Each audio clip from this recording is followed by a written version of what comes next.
and we just settled down to go to bed, and the children were in bed. And I say it was just past midnight, and then all of a sudden there was a loud crash of a door. Now, this is the bedroom that's the smaller of the two windows on the roof. I got up, my wife was petrified, under the covers, didn't want to know. But I got out of bed. The elder of the two children was screaming. He couldn't make any sense of anything he was saying. He was just screaming in bed. I went in, and as soon as I opened the door, he stopped. He turned to me and looked and laughed and started laughing. It's very unnerving. The crash of the door had split the door, not from top to bottom, but maybe 2/3 of the way down, and completely ripped the latch off the inside of the door. The night before we rang the vicar was most probably the most terrifying night I've ever spent anywhere in my life. Again, it was early hours of the morning, I don't know the exact time, but the whole room was as though there was an electric charge. Everything was just swirling round our heads. It was, you knew there was something there, but you couldn't touch it, or you couldn't. It was very uncanny, very frightening. I've never been frightened. It got to a point right at the end where my wife wouldn't go anywhere in the house on her own, even to the toilet. There had to be someone stood just outside the door. We had the two dogs. When we first moved in, they were fine. After a period of months, they became thin, nervy, dirty indoors. We had to get rid because they were just going crazy. Since then, we've had another one, and this one is going exactly the same way. This is our bedroom where we've had the sighting, which appeared from this side of the room, as though to come through the window, along the bed, and out through that wall. That's the only sighting we've had. No problems, no scares, nothing. It was just a figure. We just had a quite impressive change on the computer of light and heat intensity, which normally we don't get. It's quite a thing really, because it shows something's going on today. We've got good results. We're quite pleased with them, and we're going to run the computer some more and see what we can get, because it's impressive stuff. The computer's showing changes immediately, and many different kinds. Normally it's not quite this quick on reacting. So it shows there is something powerful going on. Yeah, it stopped again. This is very strange, because it's getting a strange variety of problems and error messages coming out. There's nothing consistent or normal about this. When you were discussing the computer, Jill came up the stairs and mentioned about the smoke that she could smell. I didn't personally smell it then, but no, certainly no smell of smoke or burning in here, was there? It's the aromatics, like I was telling you, Andrew, the aromatic smell. We've just been discussing that fact, and the computer played up, and Jill came upstairs. Yeah. So she could smell the smoke. Janice smelled it. It is synchronicity. Did she? Downstairs. Well, what we've seen this afternoon is very interesting, isn't it? Because when we came out to investigate and do some recorded evidence about it, we didn't particularly expect that anything would occur. We expected perhaps late at night, when things are very quiet and things happen. But no, the computer has recorded some very interesting anomalous effects you don't expect to find, and they were particularly interesting. As we noticed early on, they were associated with an effect noticed by Jill downstairs and Janice of the team, that they smelt smoke, which has been reported in this house. And when they came up, we hadn't smelt it here, but the computer had recorded an effect. So I think we have something very significant here. Poltergeist, we are fairly certain, is a purely psychological phenomena, but it's a very frightening phenomena. It begins normally with raps and knockings and footsteps, and then builds up into interference with electricity, and then into objects disappearing and reappearing, and then to objects flying around. So it can be a very violent activity, but we believe that it's not caused by an evil spirit that is coming and throwing things around, but is caused by a disturbed person, often a teenager, but not always, a disturbed person who's crying out for help, so all the anger and aggression and guilt inside them is building up and finding its outlet in causing this energy, which we call psychokinesis, that makes things move. Some psychiatrists say that it's really an alternative to a nervous breakdown. Then you have a poltergeist of a different sort. That is a poltergeist that we cannot find associated with anybody in particular. So we don't know whose mind, if it's from anybody's mind, that poltergeist associated with. A poltergeist seems to be mischievous children who are on the other side, who are getting a bit annoyed that no one has recognised them, and they'll throw something and saying, well, if you don't believe I'm here, listen to this or look at that. It's violent, it throws things around. The interesting thing about it is that it never causes any really serious physical damage. And also on one occasion I had a person who was quite good at controlling it. She began to come to terms with the fact that this was her and not anything evil, and that when she was particularly upset that this kind of activity would take place. So I arranged for her to see a counsellor, and when we first went to visit the counsellor, the parking meters outside had been changed from 10p pieces to 20p pieces, and we didn't have a 20p piece.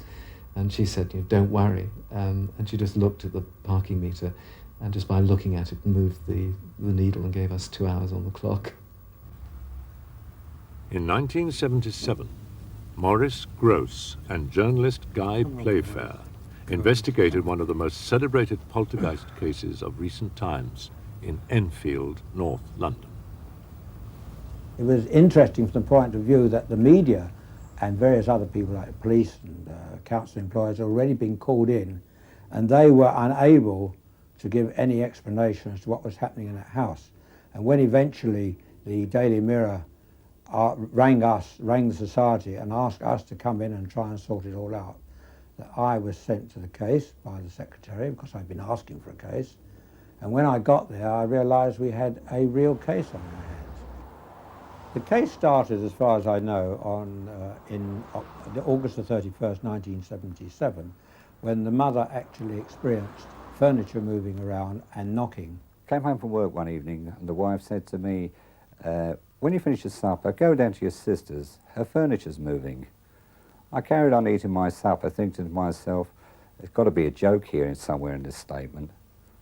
And when I'd finished, the wife said, well, are you going down or not? I said, you serious? She said, yes. And I got up thinking, silly cows on the booze. And I walked down the road, saw my sister, said, you got a problem? She said, yes, come with me. Took me upstairs and she showed me this very, shall we say, large, old type sideboard. She said it moves, and I could see she was worried, and I had to say something, and I said, oh, it's vibration. We came downstairs, and she said, so you reckon it's vibration? And she pointed to the ceiling and said, is that vibration? And it was a sound of like a squad of Coldstream Guards marching on parade. I said, yes, girl, don't worry about it.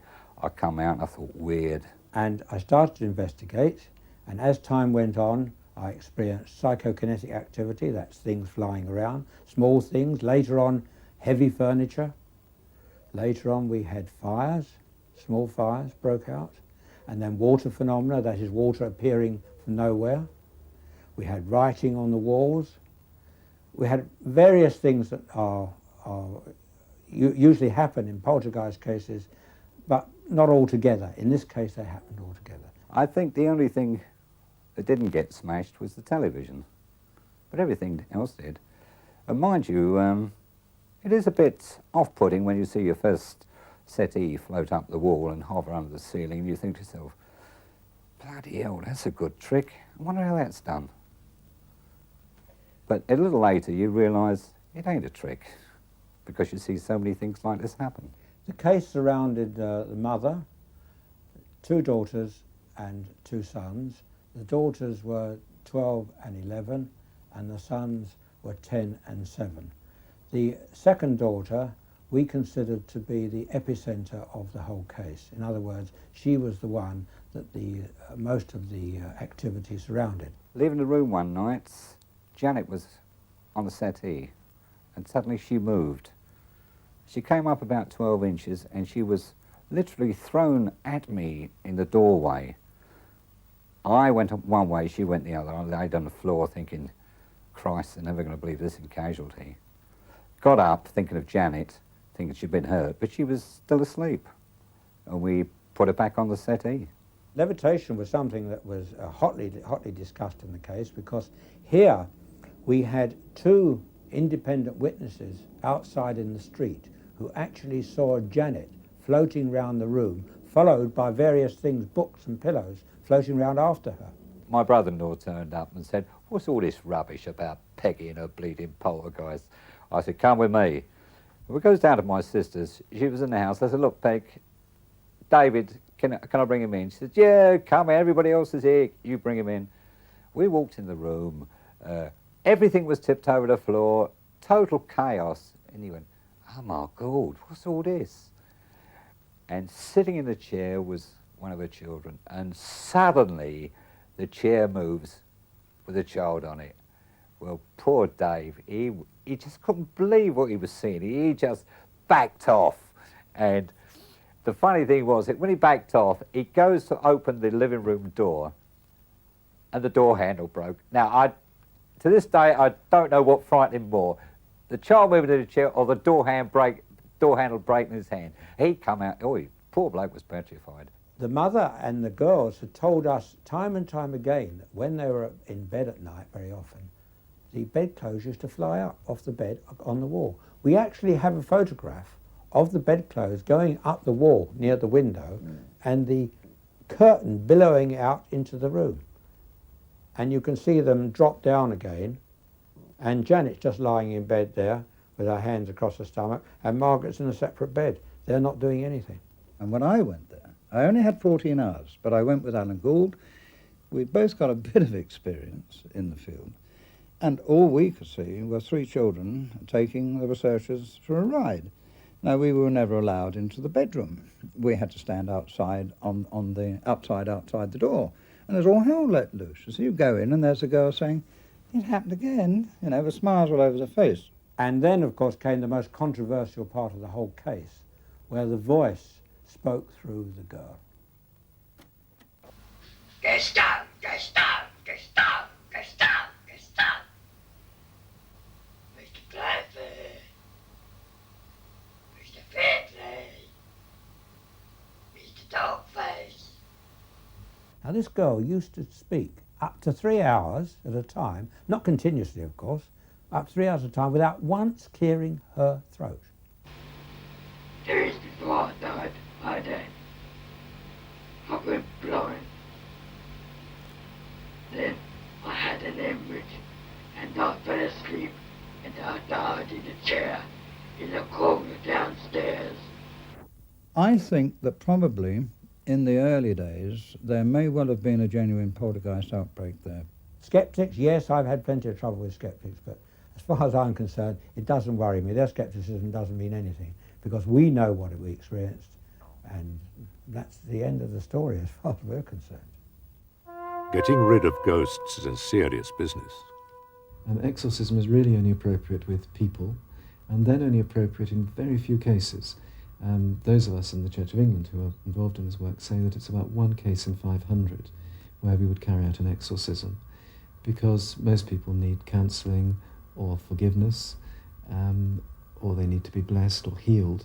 They perhaps don't need to be exorcised. Very eminent exorcists say that it can very often make it worse, and I've heard of many cases where it has made it worse. Every bishop appoints specialists in the paranormal, people who are used to dealing with unusual problems about ghosts or possession or people who've been involved in the occult, and they will normally have authorised priests with some sort of psychological training to deal with this ministry.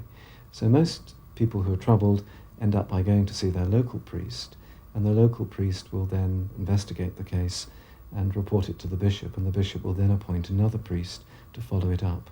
So help is always available. Dr. Kenneth McCall is convinced that we are often haunted by the ghosts of our ancestors who remain unblessed. By drawing up a family tree and holding a religious service, he believes